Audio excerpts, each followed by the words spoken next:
गुरु तुम हो ज्ञानी ज्ञान के दाता, मुनि गुरुवर को करके प्रणाम। गाऊं मैं ध्याऊं मैं सुबह शाम, तुलक सागर एक नाम एक नाम। ओम नमः सिद्धेभ्यः। ओम नमः सिद्धेभ्यः। ओम नमः सिद्धेभ्यः। यदर्चा भावेन प्रमुदित मना दर्दुरिह, क्षणादासीत् स्वर्गी गुणगण समृद्ध सुखनिधि। लभन्ते सद्भक्ता शिव सुख समाजम किमु तदा। महावीर स्वामी नयन पथगामी भवतु मे। महावीर स्वामी नयन पथगामी भवतु मे। महावीर स्वामी नयन पथगामी भवतु मे। प्रथम तीर्थंकर ऋषभदेव भगवान की, भगवान महावीर स्वामी की, परम पूज्य गुरुदेव आचार्य श्री पुष्पदंत सागर जी महाराज की, अहिंसा परमो धर्म की। आचार्य भगत श्री पुलक सागर जी महाराज की। प्यारी प्यारी हव्यात्माओं,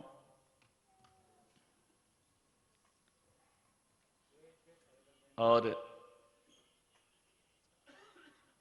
कह सकता हूं कि ना होते होते भी आना पड़ा,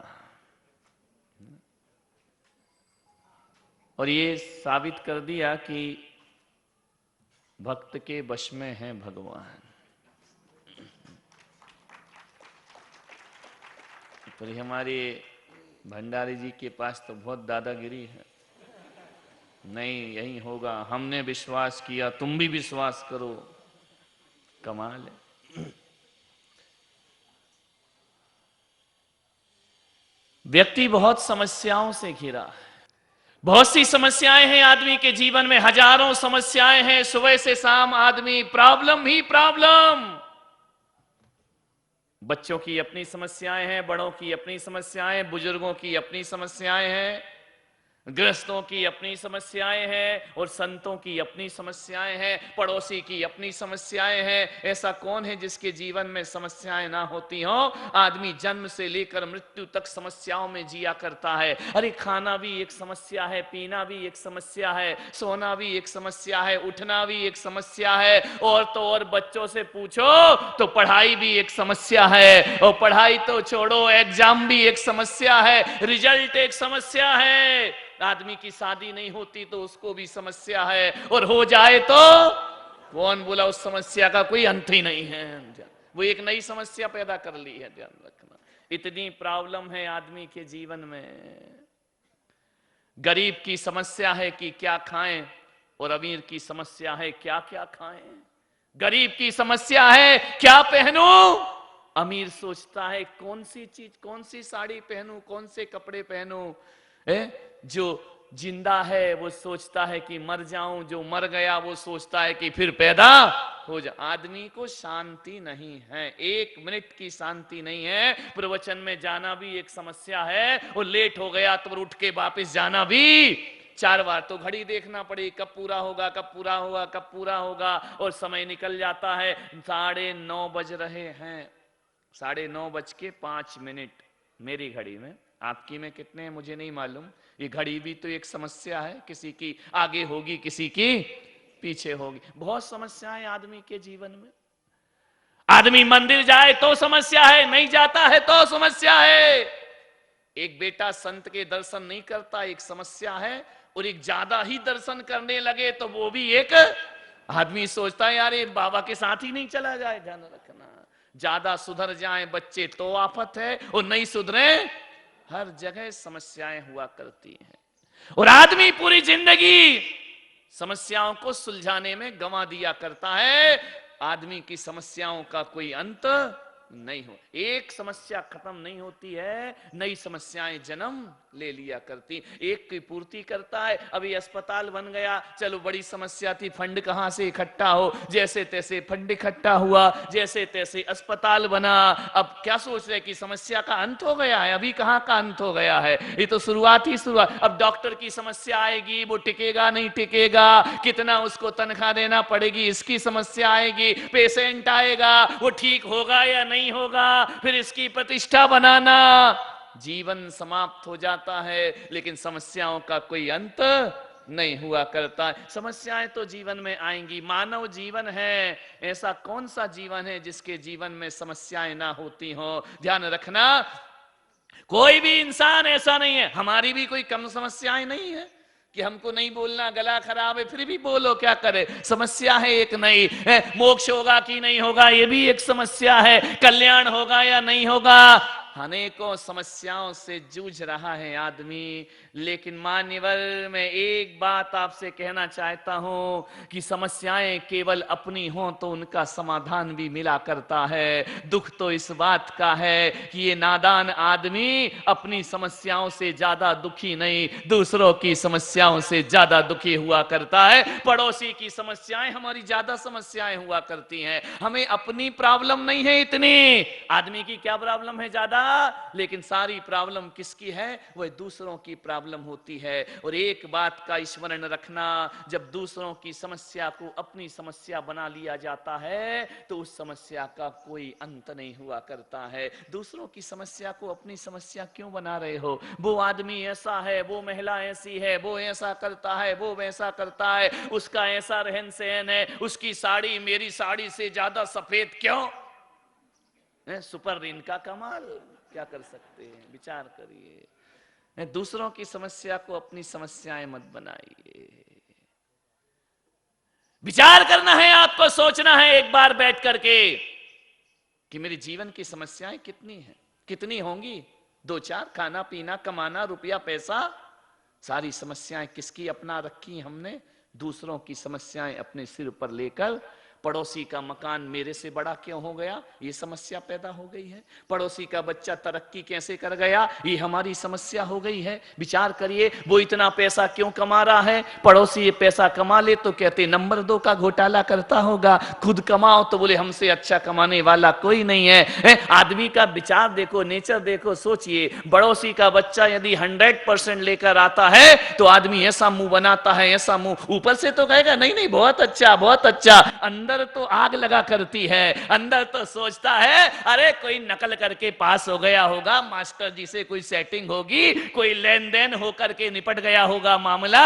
और जब अपना लड़का फर्स्ट आता है तो कहते मेरा लड़का बड़ा इंटेलिजेंट है, और दूसरे का लड़का आए तो कहते वो ले दे के पास हो गया है। विचार करना है, जब अपना लड़का पास होता है ना तो आदमी सोचता मेरा बच्चा होशियार है, और जब अपना लड़का फेल हो जाए तो कह देते हैं एग्जाम में आउट ऑफ कोर्स पूछा गया होगा। मेरा लड़का तो बहुत ज्यादा मत बनाओ, जिंदगी अपने लिए जीने का प्रयास करो। भगवान महावीर ने कहा है जो अपने लिए जीता है वही दूसरों के लिए जी सकता है।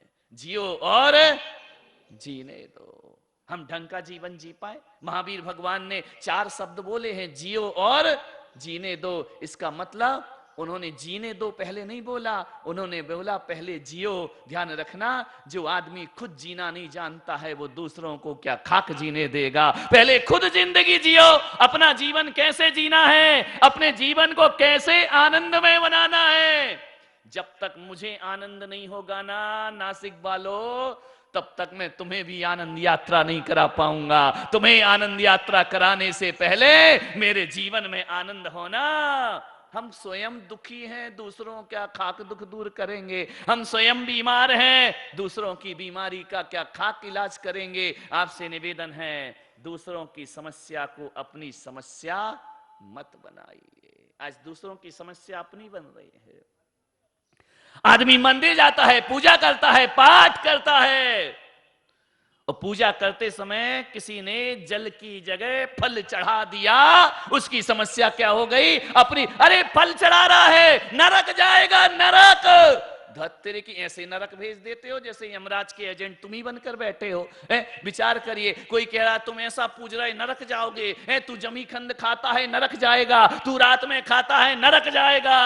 जैनों में सबसे आसान नरक जाना है, ध्यान रखिए। या तो थोड़ा सा भी कुछ कर लो, जा सीधा नरक में, ध्यान रखिए। मान्यवर, दूसरों की प्रॉब्लम को अपनी प्रॉब्लम मत बनाइए, अपनी जिंदगी जीने का प्रयास करिए। दूसरों के स्वर्ग नरक की चिंता करते हो, अपने स्वर्ग नरक का ठिकाना नहीं है, ध्यान रखिए। जब दूसरों की समस्याएं अपनी हो जाती हैं तो अपने बुनियादी मुद्दे गौण हो जाया करते हैं। सारे जगत में चमड़ा मत बिछाओ, कांटों से बचने के लिए एक चप्पल पहनना सीख लो, अपने आप कांटों से बच जाओगे, ध्यान रखना। लेकिन आदमी सोचता है कि पूरी दुनिया में कांटे बिछे हैं तो सारी दुनिया में मैं चमड़ा बिछा दूंगा ताकि सब बिना कांटों के चलेंगे। नहीं, चप्पल पहनो, समस्याओं का समाधान हो जाए। कोई ज्यादा समस्याएं नहीं है मैं सोचता हूं जीवन में, लेकिन हमने बना ही रखी है। कितना समय हम दूसरों में बर्बाद करते हैं, समय उतना ही है। तुम चाहो तो दूसरों में बर्बाद करो और चाहो तो अपने जीवन को आबाद करो। समय उतना ही है, ज्यादा लंबा समय नहीं मिला है आदमी को। एक बात याद रखना नासिक वालों, भगवान महावीर के समय भी 24 घंटे के दिन रात होते थे। ऐसा किसी शास्त्र में पढ़ा है कि उनके समय 36 घंटे के दिन और रात होते हों? राम के समय दिन और रात कितने घंटे के थे? बोलिए, मौन लेके बैठे हो क्या? 24 घंटे के होते थे ना। महात्मा बुद्ध के समय दिन और रात कितने घंटे के थे? महावीर स्वामी के समय दिन और रात कितने घंटे के थे? और तुम्हारे समय भी दिन और रात कितने घंटे के हैं? ध्यान रखना, जिनने भी पाया इन 24 घंटों में पाया है और जिनने भी खोया इन 24 घंटों में खोया है। ध्यान रखना, पाने की कला सीख जाओ, बस यही 24 घंटे तुम्हारी जिंदगी को आबाद कर देंगे। यही 24 घंटे तुम्हें जीवन की ऊंचाइयों पर पहुंचा देंगे। ये 24 घंटे बहुत कुछ हुआ करते हैं जीवन में। तीर्थंकर कितने होते हैं इतना भी नहीं मालूम। एक डाउट है, वो बाजू वाले को देख रहा, कितने होते हैं? अरे जैसे मैं तुम्हारे बच्चे पूछ रहा हूं कितने होते हैं। एक बार मुंबई में ऐसे ही हो गया, आए थे पति पत्नी दर्शन करने को, आए, दर्शन किए, प्रणाम किया। मैंने कहा क्यों पहली बार दर्शन को आए? बोले हाँ टाइम नहीं है हमारे पास। मैंने कहा एक बात बताओ, तुम्हारा बड़ा बच्चा कौन सी क्लास में पढ़ता है? बोले 4th क्लास में पढ़ता है। मैंने कहा छोटा बच्चा कौन सी क्लास में पढ़ता है? बोले 2nd में पढ़ता है। बच्चा खड़ा हुआ था, बोले पापा मैं 5th में पढ़ता हूँ, 4th में नहीं पढ़ता हूँ। बाप को नहीं मालूम मेरा बच्चा कौन सी क्लास में पढ़ता है। बाप के पास इतना टाइम नहीं है, इतना समय नहीं है, बाप देख नहीं पाता है बच्चा कहां है। एक आदमी से मैंने पूछा, मैं मुंबई गया, मैंने कहा भाई बताओ तुम्हारा बच्चा कितना बड़ा है? बोले इतना बड़ा है। अरे तो मैंने कहा मैं कोई सब्जी की परिभाषा पूछ रहा हूं क्या? तुम्हारा बच्चा कितना बड़ा है? बोले नहीं नहीं हमारा बच्चा इतना ही बड़ा है। बाप बोला, मैंने कहा ये कोई साइज होता है बच्चा? अरे इतना बता, इतना बड़ा, इतना बड़ा, इतना बड़ा, इतना बड़ा। अब क्या मैं खड़ा ही हो जाऊं? कितना बड़ा? ध्यान रखिए, बच्चे को बताने का वो कह रहा बच्चा इतना बड़ा। अरे तो मैंने कहा भाई मैं कोई लौकी घिया कद्दू की बात नहीं कर रहा हूं, तुम्हारे बच्चे की बात कर रहा हूं। बोले सच मानो महाराज मेरा बच्चा इतना बड़ा है। पत्नी से मैंने पूछा मामला क्या है? बोले ये मुंबई है महाराज, यहाँ ऐसा ही होता है। मैंने कहा क्या? बच्चा बोले 6 बजे सो के उठता है, 7 बजे सो के उठता है, 8 बजे स्कूल जाता है, और ये हमारा जो पति है कमाने के लिए 6 बजे ही चला जाता है दुकान पर। लंबी यात्रा करना पड़ती है, ट्रैफिक में जाना पड़ता है। जब ये जाते हैं तो बच्चा सोया रहता है, और जब ये लौट करके आते हैं 10-11 बजे आते हैं, बच्चा सोया मिलता है। तो मैंने कहा मतलब क्या? बोले मेरे पति ने बच्चा लेटा हुआ तो देखा है, लेकिन बैठा हुआ आज तक बच्चा नहीं देखा, इसलिए मैंने कहा कि मेरा बच्चा इतना बड़ा है। ध्यान रखिए, ये जिंदगी है आदमी की, ये जीवन है आदमी का। आदमी के पास वक्त नहीं है, समय। 24 घंटे को सार्थक करो मेरे भाई। 24 तीर्थंकर हैं, मालूम है? अवतार भी 24 होते हैं। नारायण के अवतार 24 होते हैं, पैगंबर 24 होते हैं, बुद्ध 24 होते हैं, और तीर्थंकर मैंने कहा यार ये 24 ही क्यों होते हैं, 23 कर देते तो क्या बिगड़ जाता इनका, 25 कर देते तो क्या बिगड़ जाता। बोले नहीं नहीं ये 24 कहीं आंकड़ा बिल्कुल फिट है। मैंने कहा ऐसा क्या मामला, ये 24 ही तीर्थंकर क्यों होते हैं, 25वां क्यों नहीं होता है। श्वेतांबर भी 24 ही मानते हैं, दिगंबर स्थानक वाले कितने मानते हो? नहीं कोई जीएसटी काट रहे हो तो 23 कर दो। नहीं काला जी जहां बैठे वहां मुझे जीएसटी याद आ जाती है। ऐसा तो कोई मामला नहीं है ना, तीर्थंकर 24 ही हुआ करते हैं। मैंने सोचा यार ये 24 ही क्यों होते हैं, फिर मेरा लगा कि आदमी को जीने के लिए 24 घंटे ही मिला करते हैं। और एक बात याद रखना नासिक वालों, इन 24 घंटों में यदि एक एक घंटे में एक एक तीर्थंकर का स्मरण कर लिया जाए तो हमारा 24 घंटे जीना सार्थक हो जाता है, सफल हो जाया करता है। 25वां घंटा तो नहीं होता ना, 24 ही घंटे होते हैं। 24 घंटे में 24 तीर्थंकरों का स्मरण कर लो, तुम्हारी जिंदगी। स्मरण का अर्थ ये नहीं है कि लेके झांझ मंजीरा लेके भजन गाने लगो, उनकी माला फेरने लगो। हर घंटे एक महापुरुष का स्मरण करके उनके चारित्र को जीवन में अपनाने का प्रयास करो, तुम्हारे 24 घंटे का जीवन सार्थक हो जाएगा। जीवन को एक दादाजी आए 80 साल के, बोले आशीर्वाद दो। मैंने कहा क्यों? बोले मेरा जन्मदिन है। मैंने कहा 80 साल में जन्मदिन है? बाढ़ दिवस, थोड़ी थोड़ी मराठी सीख रहा हूं, ध्यान रखना। मेरा जन्मदिन है, आशीर्वाद दो। बाजू में सेठानी खड़ी हुई थी। मैंने कहा आशीर्वाद मांग रहे, बोले दे दो, तुम्हारा क्या बिगड़ता है देने में, दे दो आशीर्वाद। मैंने कहा किस बात का आशीर्वाद दे दूं? बोले लंबी उम्र का। तेरे की 80 साल में भी लंबी उम्र का आशीर्वाद। मैंने कहा और कितनी लंबी उम्र चाहिए, विचार करिए। मैंने कहा दादाजी एक बात बताओ, 80 साल में तुमने क्या किया अपनी जिंदगी में? बोले क्या किया? खाया पिया, मकान बनाया, बच्चे पैदा किए, बहुएं आए, नाती आए, पोते आए, आराम से जिए और अब चले जाएंगे।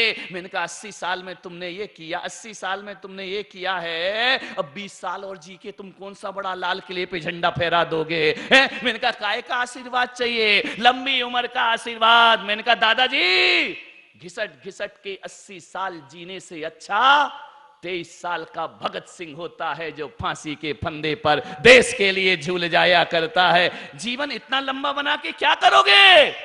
100 साल आता है ना वो जन्मदिन, तुम जियो हजारों साल, साल के दिन हो 365 तो कट नहीं रहे, 50,000 कहां से काट लेगा आदमी? ऐसे ऐसे डायलॉग बोले जाते हैं। अभी मैं तो सोचता हूं ऐसा मुझे कोई आशीर्वाद दे तो मैं तो बद्दुआ ही समझूंगा। प्रसारण पुण्यार्जक परिवार जिन शरणम तीर्थ धाम के परम संरक्षक संघपति श्री प्रदीप मामा, प्रतिभा मामी भोपाल।